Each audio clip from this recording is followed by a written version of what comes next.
about. Now, the high street fashion chain H&M, before I finish, has admitted it's been using computer-generated bodies with the heads of real people to display its bikinis and underwear online. The mannequins have had their skin tone altered in each picture to match the face of the real model.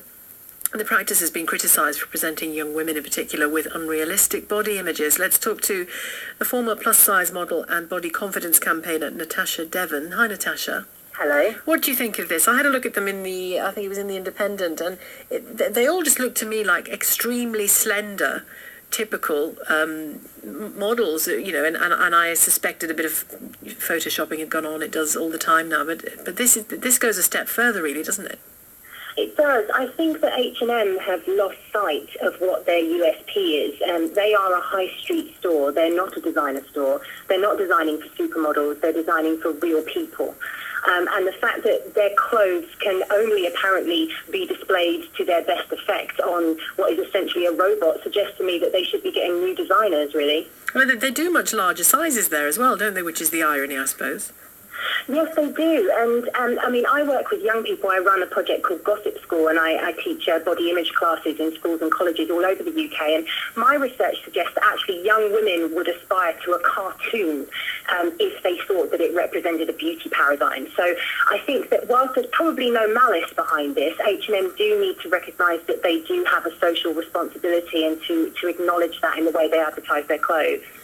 So the Jessica Rabbit effect. It's true, is it? That even though you know she's a drawing, people still aim for that figure?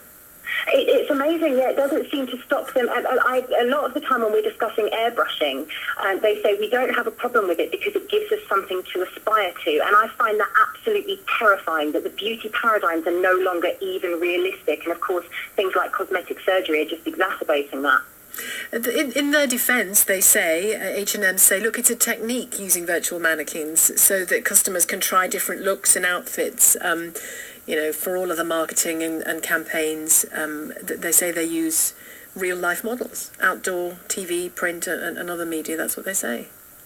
Yes, I understand that this is being used as part of a project where you can mix and match so that you can design your own outfit. And if that is the case, then perhaps it should be made more clear that it is a digital image. The point is, as you said earlier, that it does actually simulate reality to quite a worrying degree, and it does make it look as though H&M are saying this is what our ideal customer looks like. And of course, no one looks like that because it's entirely digitally reproduced.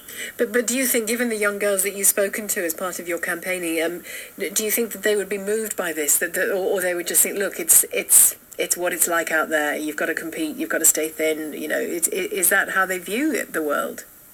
Well, the idea that anyone would be reconciled to the fact that you have to be very thin in order to be attractive, or you have to aspire to a certain body type. I mean, we always say at Body Gossip that there's more than one way to be gorgeous. We talk about the spectrum of beauty, which includes lots of different shapes and sizes and ages and races. And I think that all high street retailers need to start representing the spectrum of beauty in their advertising. Thank you for joining us. Thanks, Natasha. Natasha Devon, who's a former plus-size model and body confidence campaigner. That's it from me.